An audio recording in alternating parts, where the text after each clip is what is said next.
This is Market Ready, a brand new podcast about how companies bring products to market.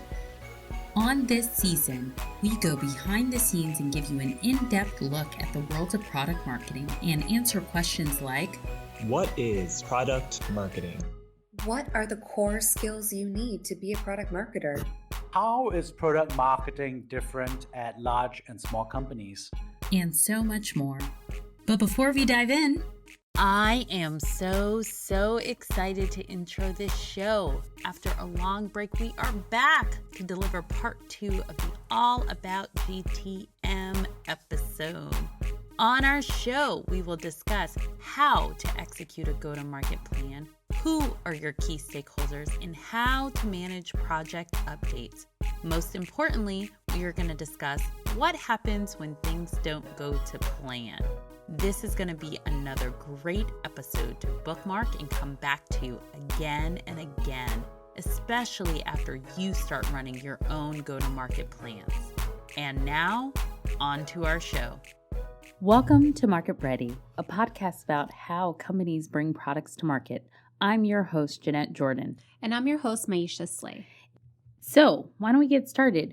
Who are your key stakeholders for a go-to-market plan? Who do you keep in the loop? Who's important to inform? And are there different levels of communication? So I think we've been building on this particular topic. We've stated and want to reiterate that a product marketing manager role is very collaborative. So you're going to be working across different product lines, different functional partners. And so that key skill of being able to communicate both up to senior leaders as well as folks on your same level is really important. So some of the key stakeholders that are coming to mind are your product manager. That is your right-hand man or woman. Number one. Yes, that you need to build a very strong relationship with. They are your number one person to go to as things pop up, and that you should be checking in with pretty much daily on what's going on with the product, what's going on with engineering, have timelines shifted, demoing that out. So they are your number one person to chat with. I would say other folks that you are often going to be interacting with include, and especially if you're on the B2B side, is with your sales team and also with your customer success team as well. These are people that are talking to customers the most and are going to be talking to them daily. And so you want to stay plugged into what they're hearing from the field, what customers are saying, and kind of what their needs are, what they need to have in order for things to be created, and especially with the go-to-market plan, because they're going to have specific things that they have maybe have heard from customers or even from themselves, like, hey, in order for me to prepare for this launch, I need a one-sheeter, or I need like a competitive like deck in terms of how we stack up and rank up against our other competitors. So those are the folks that you really need to understand what their needs are when it comes to a go-to-market plan as well. I would agree. I think that's absolutely number one and number two. Who I would put at 3 and 4, I would say is your engineering leaders or management right behind product. They're probably not going to be a day-to-day contact. The whole point of product management as a function is to protect engineering from kind of the day-to-day busyness. But I would say as you get close to launch, you want to think about what cadence do you need for kind of that next layer. And I think your engineering managers knowing when things are hitting the market, it would be good for there to be, less frequent updates. Maybe it's bi-weekly, maybe it's monthly, but keeping them in the loop and defining that cadence before you get to launch. And then I would also say, marketing. Yes. Other marketing peers that might need to create collateral and update your website and help you with the pieces or parts to launch. And then I don't know if we've mentioned it already, not only customer success, I would add in there sales enablement as you get close to who's going to be training. Now, sometimes sales enablement does sit within product marketing and sometimes it doesn't. So if it doesn't, you definitely want to make sure your sales enablement manager is up to date and starting to think about before you get to launch that they're creating training materials so that the teams are trained up before customers see it. Anybody else you would add to that list? Probably the last person, and not in any means that it negates like, oh, this is the last person you should talk to, but I just think that they're important, is your analyst. So this is the person that is going to be able to track those success metrics in order to determine, like, was this launch great? Or even can do check-ins in the middle of a particular launch to say, like, hey, is this actually going really well? So having that person too, in terms of being able to get specific data points, is going to be really helpful. I would add to the list and say probably who I think is very last, but probably most important, depending on how strategic this launch is, you may have a layer of senior leadership. Senior leadership or executives, depending on what type of launch and what the impact to the potential company is. You might have senior leaders that you need a periodic check-in with. So that's something to be aware of. Like, again, we talked about almost like the sizing of the launch. Right. For a feature update, probably not. But for a brand new product, probably yes. So. Yeah. That would be a yes. And some companies have tiering of, what they need approval from senior leaders. And this could be a check from, if you're at a startup, sometimes even the CEO wants to see it. At other companies, it can roll up all the way to the CMO. So just being aware of what that process is, depending on the sizing of the launch and the expectation for how many customers this is going to hit as well. And as somebody who's spent at least probably half of my career at startups, if it's a new product launch, the CEO is probably definitely going to want to know. So we talked a little bit about what the plan is and who should be informed on the plan. How do you actually give updates? That is a good question. So how I kind of manage this in my mind is that thinking about different tools you can use to manage this. So majority of the go-to-market plan will probably be in the form of a Word doc, Google Doc, or sometimes I've even seen them in a deck in a presentation format. But the tools that you're going to be using in order to manage that step-by-step in order to launch, there's a number of different tools. So anything from Trello or Asana, which are really great project management tools, using software sharing programs such as Google Docs, can really help because oftentimes as you are creating stuff for go-to-market launch, you're going to need a lot of people's eyes on it. And so it's very easy to tag folks in there, get their feedback, get their input. I would say other tools to use. I've worked in companies where the culture is if it doesn't live in a deck, then it doesn't exist. So where presentations really take the key, like that's what people actually use and reference in order to get their information. And so if you didn't have it in a presentation, then it was as if you didn't do the work. So making sure that you have whatever your company uses to disseminate information, that it's there for people to be able to see quick updates on what the plan is. And being the fact that we talk about product marketing being so cross-functional, the reality of the situation is you're probably going to have different levels of updates in different places. I would say to add to, it's not technically, I would say probably project management software, but GitHub actually, working at a startup, being an engineering first organization, if you work in technology, a lot of companies claim to be engineering first. We felt like it was important for there not to be a distinction between business sets of tools and engineering sets of tools. So we, learned to create boards in GitHub and manage all of our marketing projects there. So that's another place. I've also seen good old fashioned spreadsheets, like Excel still works. A lot of, product managers, marketers still use spreadsheets and work back plans. And then I do think at some point, either for yourself or for senior leadership, having it in a PowerPoint presentation, having an executive summary level is always good to prepare because you want that visibility on your project. Whether this is a project where senior leaders need to be looped in or not, make it easy for your boss. Make it very easy for them. That executive summary is very important in terms of getting very concise with the information that needs to be there and making sure that it flows all the way through. So you'll probably have, I would say, in a go-to-market strategy doc, different versions of this, like a very short, high-level overview of it that you're going to share with senior leaders, and then more of like a longer strategy doc. That's kind of the main one. And then you'll probably have another section of just like that day-to-day tactical things that have to get done and how you're tracking that too.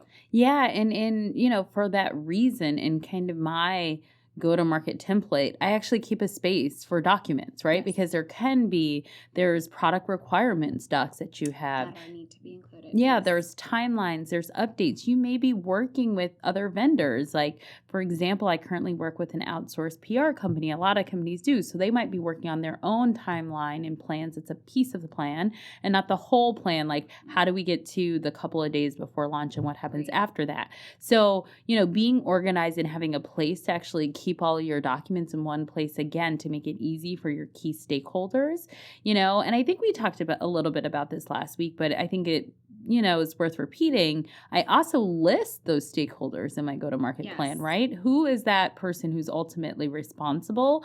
And I do a day-to-day contact, and then I do kind of like a team or a senior leader. Like, if we need to escalate and you're not getting what you need, who would you go to? Pro tip, having people's names, who's responsible for what, whether you do that within the doc, whether you use Rapid or other types of models that call out who's responsible for when, who's an approver, who's a decision maker is really important. So including that throughout your doc is very good.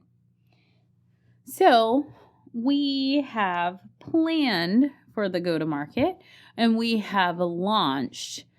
Let's talk about what happens when things don't go to plan, because it's always nice to have this ideal plan that you've worked on and this is your like big project. And so you've spent months planning and getting the teams aligned. And, you know, as you get closer and closer to launch, what happens when it doesn't go to plan? And even let's step back before that. What are some reasons things don't go to plan? And I'm happy to kick this one off. I would say launch delays is like probably my number one. The number one thing that will happen will be launch delays, and especially as it comes to product readiness. Yeah.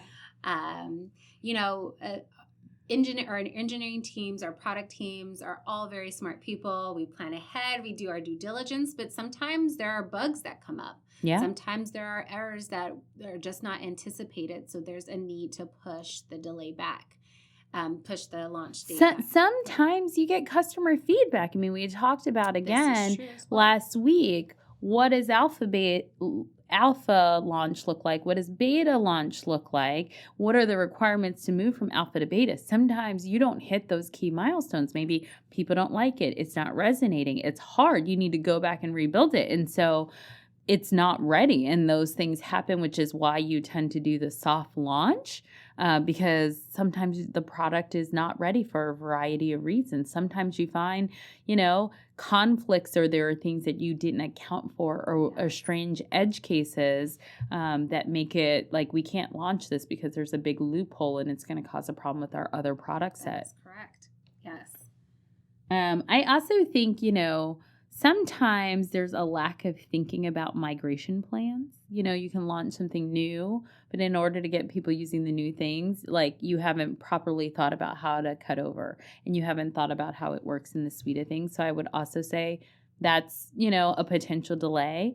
Another thing that I think comes up is wanting to launch it, you know, at the right PR moment. So taking the spotlight off of product and engineering and kind of owning it as a business. Sometimes you want to launch it for a conference. Sometimes you want to make a big splash. Yes. And thinking about the media calendar and time of year is sometimes important. Sometimes summer's really slow time to launch things, or it doesn't make sense to launch 2 weeks before a trade show when there's going to be extra press and things to announce at the trade show, and you want to be in those conversations. So sometimes there's actually really good business and marketing reasons for not launching on time. That is correct too, of like why you want to delay a number of different companies, and especially on, actually this is across the board, across B2C or across B2B. You want to wait for that right moment in order to capture the most folks. So some people will delay product launches for big events. So for example, like on the B2C side, there's CES every year in January. That's a great time to announce new things coming out.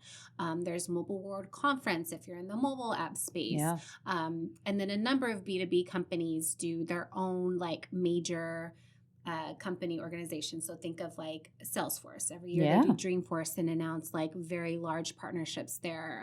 A number of other large companies do the same thing. Like Slack is doing one, Intuit, AdRoll, LinkedIn. They all have their Google. They all have these major conferences that they announce major updates and product launches too. So from a marketing side, especially from a product marketing side, you may want to hold off for that big moment because you just know that's when you're going to capture PR and capture the right marketing channels at that time.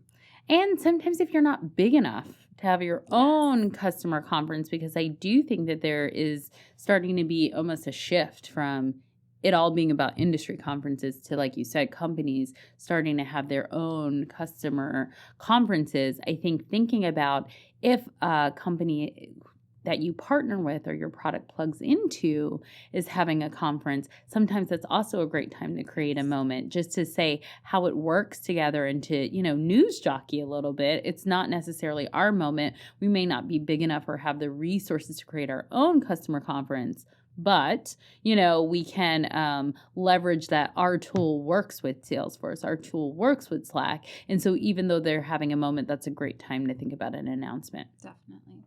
And sometimes you want to get out the noise. Sometimes you want to wait because the conference season is crowded and it really is noisy. And if you're not going to have something big enough to cut through the chatter, sometimes you do want to wait for it to die down and then announce. So this is part of the reason why I think it's important to think through that strategy really carefully. So what else happens when things don't go to plan? Yeah, I think, again, because this is a collaborative type of role, sometimes your cross-functional partners are not ready. Yeah. So in addition to products, sometimes like sales or sometimes customer success teams just need more time for training. So Jeanette, to your point earlier, that sales enablement, that training piece that these folks need to talk to customers, they're not prepared for it. So we have to actually delay because there needs to be actually education content that needs to be built out first in order for that launch to happen. And a lot of times that happens in tandem. But if it does not, or if the team says we just need more time to prepare, there's other opportunities there in terms of why it may get delayed. Yeah, and just recently, I had a delay come up because other products were releasing. Yes. So that's the other thing. If it's not a huge moment, if it's not a strategic launch, maybe sometimes if it is something run-of-the-mill or feature update, you might have other teams or other business units actually working on their own launch. Yes. And sometimes there's nobody coordinating across teams. It's your job as a product marketer to coordinate with different functions, but sometimes these kind of groups of like, we're all working on this product. We're not talking about to the groups that are working on a whole nother product. And so we realize like releasing it in the user experience of saying like, oh, we're going to talk to you 3 or 4 times in the same week about different changes we're making is a poor experience. Yes. So we decided to delay a launch. So that was a recent experience I had. I also think sometimes you go along and you launch, but you just didn't launch the way you imagined or the way you wanted to, or the moment wasn't as big. So, what is your experience with like, okay, we launch, even if we launch on time, but what are things that still have gone wrong and gone sideways in the GTM? Yeah, that is a good question. I would say this is a good one. I'm trying to think of a really good example for this one. So I'll put it as this, like we wanted it to kind of be like a rolling launch almost. Yeah. So for example, when I was working at Asana and working on our partnership launch that we had with Microsoft. It was like when Microsoft first announced Team and there was this big hoopla around Teams being the Slack killer. And we really wanted to piggyback on that particular launch moment that they were having. And so we launched at the time when Microsoft said, hey, this is when we're doing our big announcement. Can the product be ready? And we did that to kind of capture this PR moment they had. And so we got a little bit of, customer interest there. And then when we actually came time for the product to release, there were a number of different features that just weren't ready for it, but we had to move forward with it because that's the date that we kind of had committed to. And so after that point, we had to continue to reiterate the fact that, now we're with Microsoft Teams. So we had this big PR moment, like I want to say in like the fall timeframe. The product actually released sometime in that springtime from our product standpoint. It didn't have everything that we needed, but we went ahead with it. And so we had to continue to rebuild the product over the next few months and kept using these smaller moments to talk about our partnership with Microsoft across the board, because we wanted to tell this holistic story that, we work within the Microsoft ecosystem. And so it kind of launched, but nobody was really using it because Microsoft is kind of like an enterprise play, and that's what we were using it for. But our product just wasn't ready, but we still pushed it forward. Yeah, I know. I've had an experience where, we were trying to launch around Advertising Week, in the ad tech space. That's a really big industry conference, happens every year. And my executive, we landed a spot speaking on stage and all of that. And, within a week or so, the demo just wasn't working. And so we ended up having to start to be creative and do some slideware and manipulate things. So he had a whole walkthrough about how it works, but we had no demo, or we didn't think about demo data, because especially in what I do with advertising or customer data, sometimes you can't actually show and surface customers' data that's not your own. And we hadn't thought about creating demo data. So there's all types of things that can go wrong as you're potentially preparing for a launch, and you have to be adaptable and think quick on your feet. Yes. Or there's a number of other solutions, like to my point, like you can do a rolling launch. Like if you have to go out for specific moments and times, you do have to get creative. So can we do this in a rolling session? How do we continue to capitalize this story, or continue to roll it up into a much larger story later on as well? What about anything else that you feel like hasn't gone to plan? For me, I think the other thing is, thinking something's really great and important and just not getting the press pickup you want. That happens. Or the amount of customers that you thought were going to adapt this and think this feature was going to change the game. Like, you're even really excited about this feature, and then you put it out there and customers are like, meh. Yeah. Or interesting that you are focused on certain use cases and you really think that that's the winner, and customers start using it and come up with totally different use cases. Yes. Which I think happens a lot. And I think we mentioned that, before, that sometimes it's about testing and learning what the use cases are. Whether your product launch is going according to plan or not, you should always create a good go-to-market plan. Today, we are going to do a quick product spotlight on the project management tool Asana. At Market Ready, we are big Asana fans. Asana is one of the easiest ways to manage projects and tasks for your team. I personally love the Forms feature, which allows all of my stakeholders to submit requests and they are automatically turned into tasks. As a team leader, I can easily plan, organize, and manage the workflow for my marketing managers on a weekly basis. I can see when my team members have too much on their plate, and I can quickly make adjustments to their tasks. The calendar feature allows my stakeholders to view all of our launches in one place and see changes in real time. Asana is also a collaboration tool that can connect different organizations, so I can not only manage the tasks for my team, but my contractors and vendors all in one place. Miyishia and I are both Asana power users, and we cannot wait for you to try this tool. And now, back to our show. So, what do you do if product marketing doesn't actually own the go-to-market plan? Have you had that experience at all?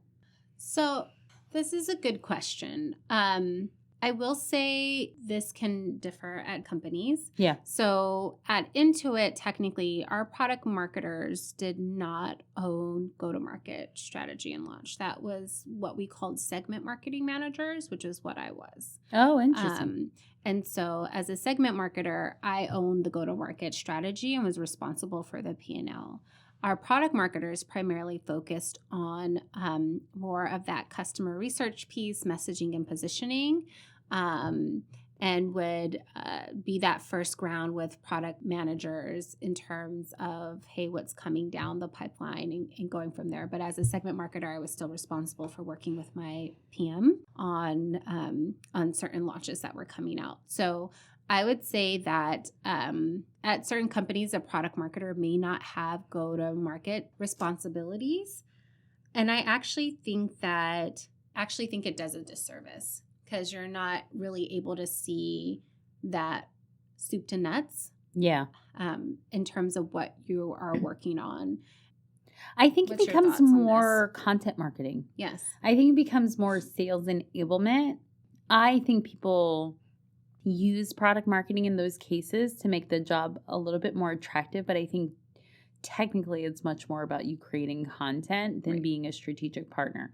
I haven't been in that situation personally. I personally look for roles where I own a go-to-market because that's actually my favorite part of product marketing.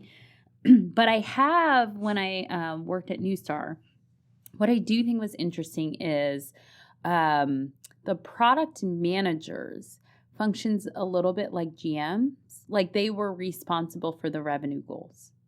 And so I saw it a little differently because product managers were much more strategic and business-minded than I've seen in some organizations where they're really focused on technical requirements and they're really tied to engineering, having much more of they're responsible to deliver that revenue, and that's not on the business side or on the sales side, made them, you tended to find people who have MBAs or to have business degrees and really think broader, not only technical.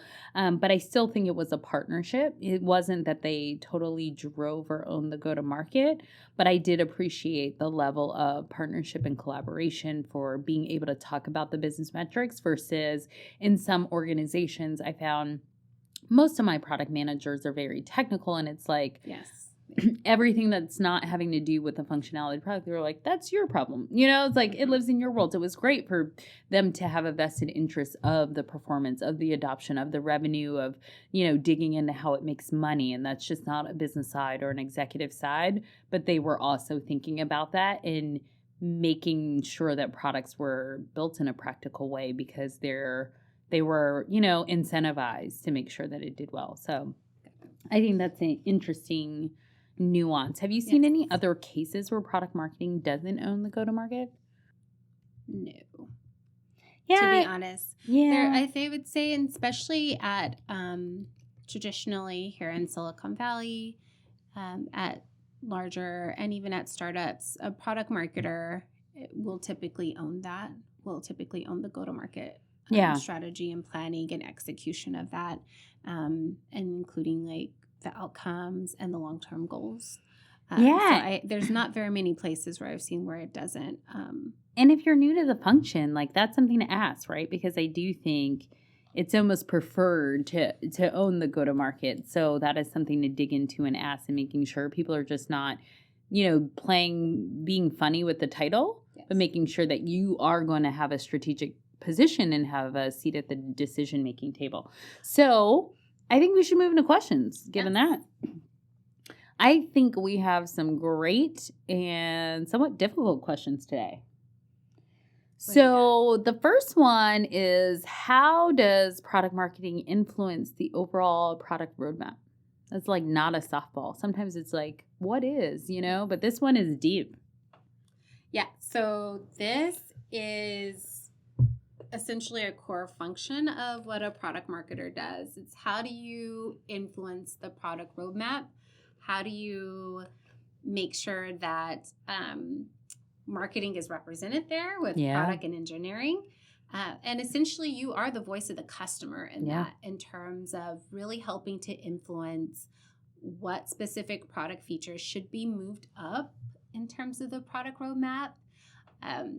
And having some financial implications of that too. So I think that how do you go about that is one, I would say here's my practical tips. Yeah. One is to make sure that you're building solid relationships with your product management team and the engineers as well to gain a sense of where they're coming from. Go sit with them, sit in their area, learn a little bit more about their planning process as well, and make sure that you're being invited to those strategy planning meetings. So that's the first step. If you're not even being invited to those strategy planning meetings, you're already kind of behind the curve in terms of the amount of work that you're going to have to do to influence and make sure that things are being heard. That can be hard to do. That can be hard to do. I feel like we need to pause and talk about that there. Yes. And this is a really great segue because next week we're going to talk about building credibility with products. But, in the last 2 organizations I've joined, they had product marketers previous to me that were not strategic, that they didn't feel like we're great partners. And so they had removed that seat from the table. So it actually took a long time to start building credibility with product to get invited to those things. I have been in several organizations that assume as soon as they tell anybody with a marketing title, including product marketing, somehow that's going public. So they have been very afraid to share what actually works on the product and what doesn't work. Yes. Because that's really something key and important to know. So I'm not messaging the things that don't work. Right. So I do say, I think you're right. You want to make sure you're invited to those meetings, but I also want to make sure anybody who's listening that's not automatically invited, that they're not discouraged. And that's what next week's episode is going to be. It may be a battle. Yeah. We'll dive into that you might have more of that if you don't have a seat at the table, bring a folding chair type of mentality. But yeah, if you're not automatically invited, then that should be a key goal of yours, is to get invited.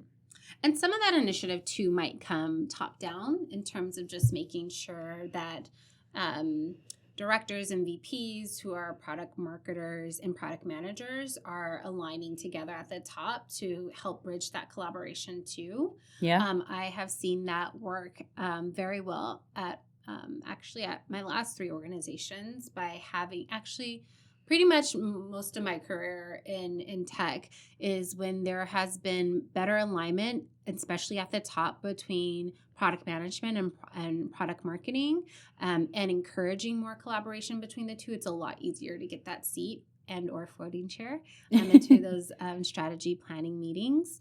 But I do think it starts with building that solid relationship, and then also make sure that you have the data to back it up. A lot of these decisions you're not going to be able to influence the product roadmap just to say, well, I think this should be done because, it fits it. While they will take into consideration it's going to be advertising week or it's going to be Mobile World Congress, so this is when we should have it done.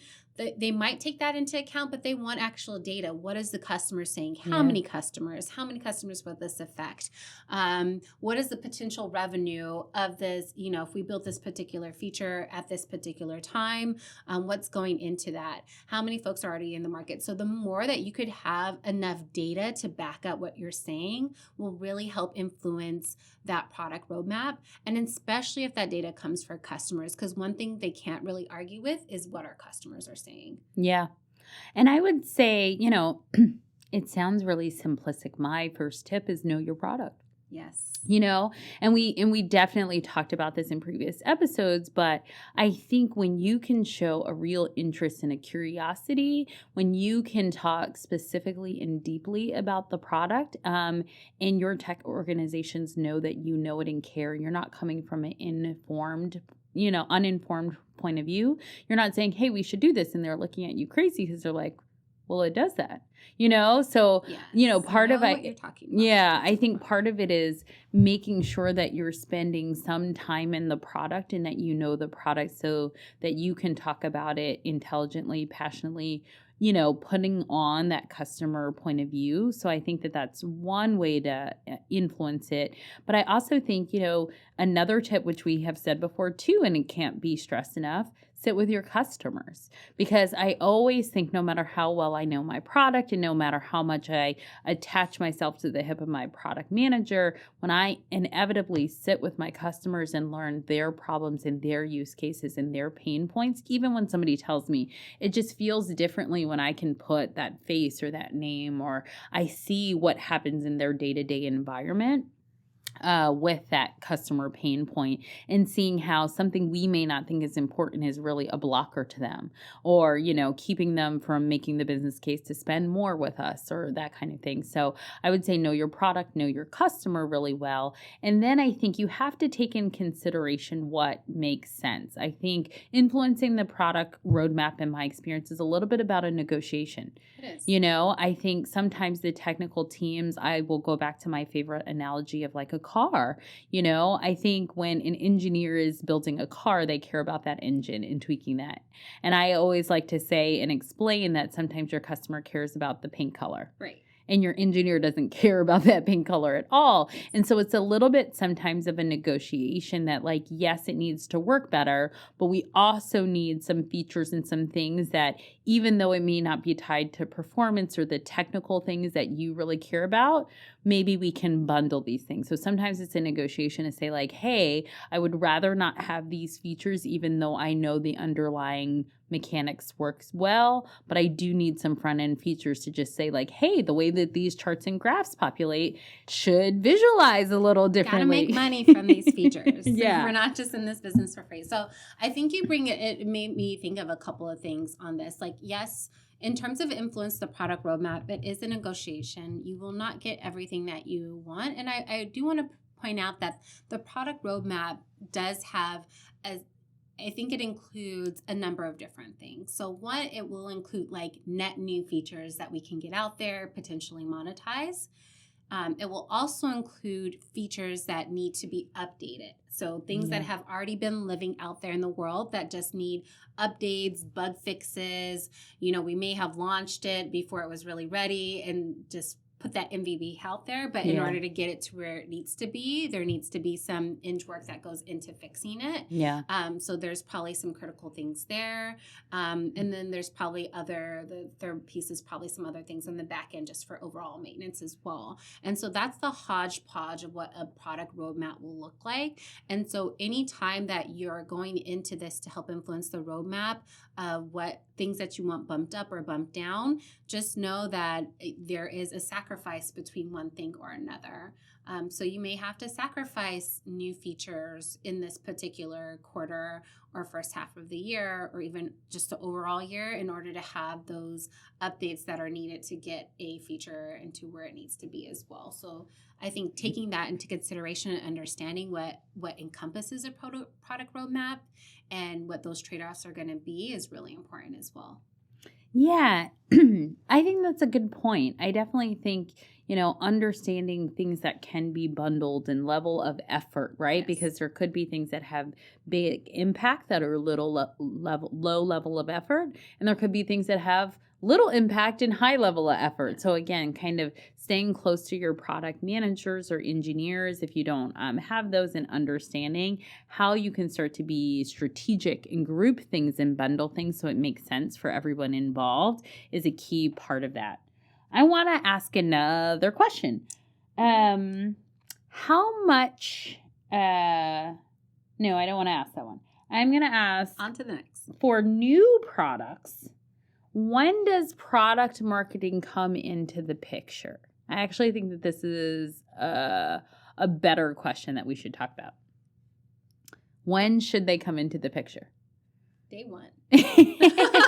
I mean, really, like, planning. Like, that's a part of, like, to our point, wrapping up this last conversation and this last question is product roadmap. Like, you should know, like, well in advance what net new features are going to be built out for this year, and know what's going on. How do we plan to build them? Be one of the first folks, along with engineering and your product managers, with testing it, i.e. dog fooding it, which is a concept of where you use that product in the beta form internally.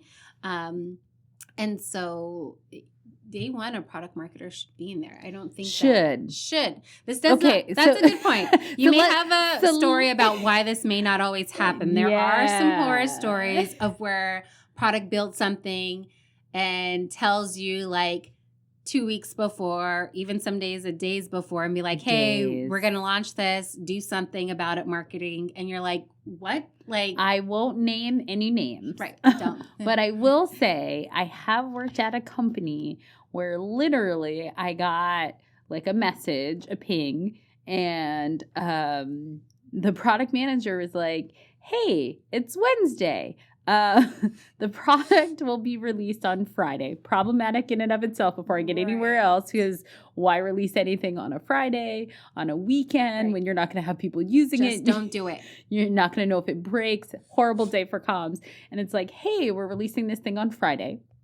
Today is Wednesday. I would like you to do the marketing thing. You know? And I'm like, A marketing thing. yeah. And it's like, do the product marketing magic. You know, it's being released on Friday, go. And I'm like, whew, that's not how it works, Right. you know? And he's like, what do you mean? Like, the product is ready, go launch it, you know? And I'm like, oh, how do I say this? So we have like two choices. Right. You guys can bring me in earlier. And again, talking about an organization where product marketing clearly didn't have a seat at the table, Right. and they have been burned by product marketers in the past. And so they were like, hey, we're going to do our thing, and then we're going to throw it over the fence, and then you do this like marketing thing. And I was like, kind of. So we have two choices here, right? You can start to bring me in earlier, and so then when the product's ready, we can launch, or you can hold the product. And then you can let me do the marketing magic thing. Right. But you got to give me at least a couple of weeks. What do you want to do? And he was like, neither. You know, and it became a whole thing and a whole negotiation. What happened? I think to your point, like rolling launch, Yes. you know, that it was like, thankfully, it was much more in the realm of features and it wasn't like a new product or anything. So it's like, great, I can send an email, like, you know, like this thing is now here by Friday, but it would have been nice to consider like the user experience and what other things. And again, for me to say Friday is actually a bad day. And what if something breaks on the weekends and nobody's here to manage that, you know? So, you know, yes, you should be brought in day one. But again, I don't want anybody to be discouraged if you're not. That sometimes comes with time. It does come with time. So I think that's a good point. Like, I think we were giving the idealistic picture Right. and then the reality of what can possibly happen within different teams and organizations. I think next week when we talk about how to build credibility with product, I also want to touch on sometimes you do have to educate your product management team on what marketing actually does and Yes. the processes that go through it and the other teams that you have to work with. Oftentimes, product management is only working with Eng and maybe with a marketing, but they don't know the business side. So they may not have a touch point with sales or customer success or with other channel marketers and how that process works. And so I think it's really important to sometimes educate your product managers on what that looks like in order to tell them all about the marketing magic that happens and how there's timelines and other teams that go into it. So we'll touch on that a little bit more next week. And I think that this is a good, you know, reason to have a go-to-market plan, that you can have that at the ready to educate people. And if we haven't said it explicitly, you know, you should be sharing even before you even get to, I would say, a plan. You know, I think when you get to a new organization or a new product or a new product manager, you should be sharing how you even think about the go-to-market process with your product manager. They should be bought in to how you even think about planning and executing go-to-market before even your planning starts. So just, you know, thinking about educating and evangelizing and getting agreement early. You know, I have been in some organizations where I'm like, I love this detailed multi-step process, but when I show it to people, they freak out. And they're like, we're a startup. I need like something in one page. Yes. You know? So again, when we think about who you work with, sometimes I do like a slimmed down one page version for them, but I still want all the details and I still want all of the docs and I still want all of that in one place. So, you know, sometimes it's thinking about that you may need to change or adapt even how you show your process. And so you should be getting that buy-in from that product manager and that sales manager very early for like, this is just the way I even like to bring products to market, and let them respond and react before you even try to run it. Yes. I think that's a good place to end. What do you think? Yeah. So next week, we'll start to touch on how you build credibility and build that relationship with product. And we'll touch on the good, the bad, the ugly there, conflict management. We'll continue to dive into influencing the roadmap a little bit more and just that education piece. Yes, and this has been episode 5, how to execute a go-to-market on Market Ready. Thanks. Thank you. This show was produced by the Market Ready team. Sound mixed and edited by Full Spectrum Productions with original music from Damani Rhodes. Thank you again for listening, and feel free to connect with us at Market Ready Podcast on Facebook, Instagram, Twitter, and LinkedIn.